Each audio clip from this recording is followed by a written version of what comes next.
রাত তখন ঠিক 3টে। পলাশ গভীর ঘুমে। বাইরে প্রচুর বৃষ্টি হচ্ছে, আকাশে বিদ্যুৎ চমকাচ্ছে। হঠাৎ কেউ একজন দরজায় টোকা দিল। কে রে? এত রাতে আমাকে ডাকছে? এত রাতে তো কেউ আসার কথাও না। হয়তো কেউ বিপদে পড়েছে। না, গিয়ে দেখি।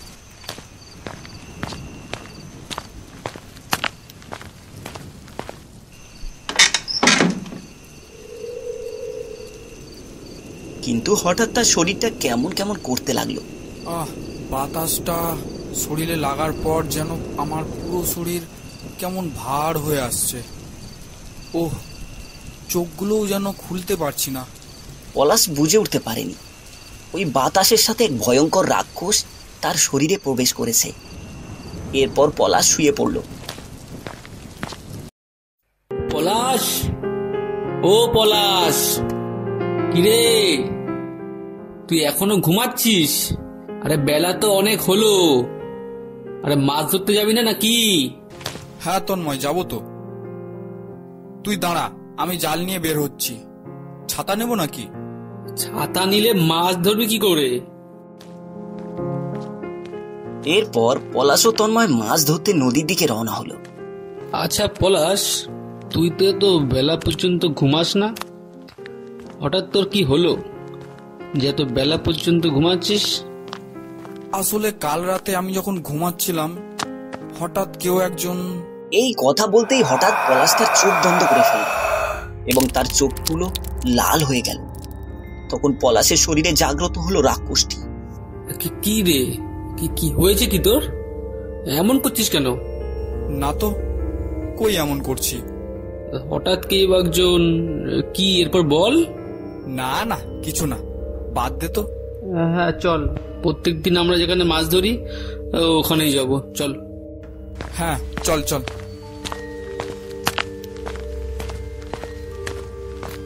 এরপর পলাশ জাল নিয়ে গভীর ঝোপঝাড়ের দিকে চলে যেতে লাগলো। কি রে, তুই ওখানে কেন যাচ্ছিস? আরে ওটা অনেক গভীর জায়গা, সাপ থাকতে পারে। আরে আমি তো প্রত্যেকদিন এখান থেকে কাঁচা মাছ ও কাঁচা সাপ ধরে খাই। হঠাৎ পলাশের কথাবার্তা একটু অন্যরকম লাগছে, আর পলাশের চোখগুলো কেমন লালচে লালচে। তন্ময়, তুইও আয়, এইদিকে দেখবি অনেক মাছ পাবি। না না না, তুই ধর, আমি ওই দিকে যাচ্ছি। না না, আমি একই করছি। তন্ময়ের বন্ধু তো সন্দেহ করতে পারে, আর তন্ময়কে দেখতে অনেক বিচক্ষণ মনে হচ্ছে। ও জেনে যেতে পারে যে আমি পলাশের শরীরে থাকা রাক্ষস। না না, আমি বরং তন্ময়ের সাথেই যাই। তন্ময়, ও তন্ময়, দাঁড়া, আমিও যাব। কেন, তুই নাকি ঝোপঝাড়ের দিকে মাছ ধরবি? আরে মজা করছিলাম। আচ্ছা চল চল, ওই জঙ্গলের পাশ থেকে ওই নদীর পাশে যাবো, চ, ওই জায়গায় অনেক মাছ পাবো। হ্যাঁ হ্যাঁ, চল চল। এরপর দুজন জঙ্গলের মধ্যখানে দিয়ে নদীর পাশে গেল। হঠাৎ পলাশ কান্না করতে শুরু করলো। কি রে, কান্না করছিস কেন? আরে হলোটা কি তোর? ওই দেখ, জঙ্গলের ওই জায়গায় বাজ পড়ে গাছটায় আগুন ধরে গেছে। তো কি হয়েছে? এরকম তো হতেই থাকে। আরে না, এখানে আমি ছোটবেলা থেকেই বড় হয়েছি। আমার শৈশবের পুরো জীবনটাই ওই গাছের সাথে জড়িয়ে আছে। কি আবোল তাবোল বকছিস তুই? সে তখন থেকে দেখছি তোর কথাবার্তার মধ্যে কেমন কেমন লাগছে। এ বাবা, যা, আমি কি করলাম? আমি আবেগে পড়ে কেঁদে দিলাম। না না, এখানে আর থাকা যাবে না, আমি বরং চলে যাই। না না, এসব কি বলছিস তন্ময়? আসলে আমার শরীরটা ভালো লাগছে না, মনে হয় জ্বর আসবে। চল চলে যাই। মাছ তো ধরাই হলো না। আচ্ছা তুই যা, তাহলে আমি পরে আসবো। আচ্ছা ঠিক আছে, তাহলে আমি চলে যাচ্ছি। মানুষ কিভাবে এত হাঁটে? আমি বরং উড়ে চলে যাই। কথা বলে পলাশ উড়ে বাসায় চলে গেল। না না, আকাশের অবস্থাও ভালো না, আর এখানে একা থাকাটাও নিরাপদ দেখছি না। তাড়াতাড়ি হাঁটলে হয়তো পলাশের সাথে দেখা হয়ে যাবে। সে এতক্ষণে বেশি দূর গেল বলে মনে হয় না। এরপর তন্ময় তাড়াতাড়ি হাঁটতে লাগলো, কিন্তু পলাশের দেখা পেল না। এরপর তন্ময় তার বাসায় চলে গেল। না, আমার খুব ঘুম পাচ্ছে, পলাশের শরীর থেকে বেরিয়ে কিছুক্ষণের জন্য ঘুমিয়ে নি। এরপর রাক্ষস পলাশের শরীর থেকে বেরিয়ে গেল। হঠাৎ পলাশের জ্ঞান ফিরল। আমি এখানে কি করছি? আমি তো তন্ময়ের সাথে মাছ ধরতে গিয়েছিলাম। এরপর পলাশ তন্ময়কে ফোন দিতে লাগলো। এখন আবার কে ফোন করছে? হ্যালো, কে বলছেন? আরে আমি পলাশ। আচ্ছা, আজকে কি আমরা মাছ ধরতে গিয়েছিলাম? পলাশ, আমার মনে হয় তোর মাথাটা খারাপই হয়ে গেছে। আজকে মাছ ধরতে গিয়ে কত নাটকটাই না করলি, আর এখন বলছিস আমরা কি মাছ ধরতে গিয়েছি? ওহ, আমার কি হলো? আচ্ছা, তুই চিন্তা করিস না, আমি আর শোভন বিকালে তোর বাড়িতে আসছি। আচ্ছা ঠিক আছে, অনেক খিদে পেয়েছে, আমি কিছু খেয়ে নি। এরপর পলাশ কিছু খাওয়ার জন্য রান্নাঘরে গেল এবং কিছু মাংস রান্না করার জন্য যখনই বের করলো, ঠিক তখনই মাংসের গন্ধে রাক্ষসের ঘুম ভেঙে গেল। আহ, কি গন্ধ! মাংসের গন্ধ। অনেকদিন মাংস খাইনি। না না, যাই, পলাশের শরীরে গিয়ে ঢুকে পড়ি, আর বের হব না। এই শরীরটা আমার জন্য ঠিক আছে। এরপর রাক্ষস গিয়ে পলাশের শরীরে প্রবেশ করলো। এবার শরীরটা আমার, আর তার বন্ধুদের সাথে থেকে থেকে বিভিন্ন খাবার খাবো আর এখানেই থাকবো। কি মজা!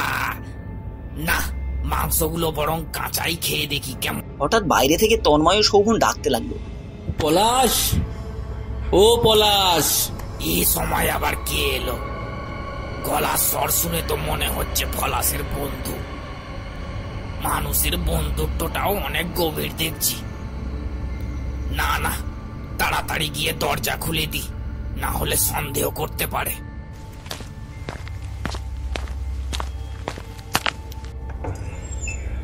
এরপর পলাশ রূপে রাক্ষস হাতে থাকা কাঁচা মাংস মুখে দিয়ে দরজা খুললো। আরে, তোর দরজা খুলতে এত সময় লাগলো কেন? আর তোর মুখের থেকে কাঁচা মাংসের গন্ধ কিরম আসছে? আরে দেখ দেখ, পলাশ কাঁচা মাংস খাচ্ছে। ও, কি রে পলাশ, তুই তো দেখছিস রাক্ষস হয়ে গেছিস, তুই কাঁচা মাংস খাচ্ছিস? আরে কাঁচা মাংস খেতে অনেক স্বাদ, তোরা খাবি? তন্ময়, দেখ দেখ, পলাশের চোখগুলো কেমন লাল হয়ে গেছে, আর কথাগুলো কেমন কেমন লাগছে। হ্যাঁ রে, এটা সকাল থেকে আমি লক্ষ্য করছি, আর তোকে তো সকালে ঘটনাটা তো বললাম। আচ্ছা বল, তোরা কিভাবে আসলি? কেন আসলাম মানে, তোকে তো বললাম বিকালে আসবো আমরা। আর এই দেখ, পাত্রে খিচুড়ি নিয়ে এসছি, আর তোকে তো বলেছি মাংস রান্না করে রাখতে। যা বাবা, মনে হয় ধরা পড়ে গেছি। না, আমাকে যেভাবে হোক বুঝতে দেওয়া যাবে না যে আমি রাক্ষস। ও হ্যাঁ, আসলে আমি আজকাল কেমন সব ভুলে ভুলে যাচ্ছি। আচ্ছা তোরা বস, আমি মাংস আনছি। এরপর পলাশ রূপে রাক্ষস মাংস রান্না করে আনলো। এই নে মাংস, সবাই খা। ও, কি খাবার! এরপর পলাশ রূপে রাক্ষস খাওয়া এমন ভাবে শুরু করলো যা দেখে তন্ময় আর শোভন অবাক হয়ে গেল। শোভন, দেখ দেখ, পলাশ কিভাবে খাচ্ছে। আমার কিন্তু এখন ভয় করছে। আমার মনে হয় পলাশের শরীরে কিছু ভর করেছে। কি হলো? খা, তোরা বসে কেন? তন্ময়, এখান থেকে পালা, এই রাক্ষস কিন্তু আমাদের একটু পরে খেয়েই ফেলবে। হ্যাঁ হ্যাঁ, দৌড়া। এরপর শোভন ও তন্ময় দৌড়ে চলে গেল। তাহলে মানুষ রাক্ষসকে ভয় পায়, তাহলে আর কি আমি এদেরকে ভয় দেখাবো আর পলাশের শরীরটা ব্যবহার করে এখানে যাব ওখানে যাব? পরের দিন তন্ময় আর শোভন দুইজন মিলে গ্রামের পাশে এক সন্ন্যাসী বাবার কাছে গেল।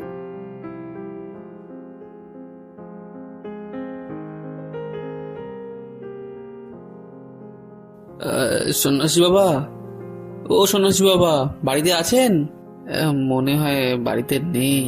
না না, আমি এই তো আসলে একটু কাজ করছিলাম। কি মনে করে আমার বাড়িতে? এরপর তন্ময় পলাশের কর্মকাণ্ডের কথা বলল। হ্যাঁ তন্ময়, তুমি ঠিকই ধরেছ, পলাশের শরীরে রাক্ষস বসবাস করছে। এখন কি পলাশ বাড়িতে আছে? হ্যাঁ হ্যাঁ, বাড়িতে আছে। তাহলে ওই রাক্ষসকে এখনই আমি বন্ধ করব।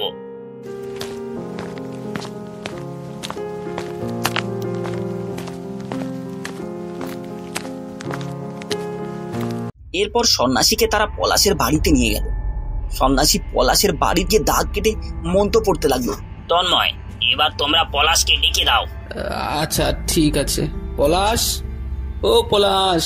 এরপর পলাশ রূপে রাক্ষস চোখ লাল করে। ঠিক তখনই সন্ন্যাসী তার শক্তি দিয়ে তাকে বেঁধে দেয়। ও বাবা গো, আমাকে ছেড়ে দাও। কে তুই বল, আর পলাশের শরীরে কেন বাসা বেঁধেছিস? আসলে গত 3 দিন আগে ঝড়ে আমি যেই গাছে থাকতাম ওই গাছটা ভেঙে গিয়েছে, তাই আমি পলাশের শরীরে বাসা বেঁধেছি। তোকে পলাশের শরীর ছেড়ে দিতে হবে, না হয় তোকে মেরে ফেলবো আমি। না, এমন করো না, আমি কথা দিচ্ছি আমি পলাশের শরীর থেকে বেরিয়ে যাব, আমাকে ছেড়ে দাও। আচ্ছা ঠিক আছে, কিন্তু চালাকি করার চেষ্টা করিস না। এরপর রাক্ষস পলাশের শরীর থেকে বেরিয়ে গেল এবং পলাশের শরীরটা মাটিতে পড়ে রইল। আমার কি হয়েছে? আরে তোকে রাক্ষসে ধরেছিল। কি রাক্ষস? ওরে বাবা,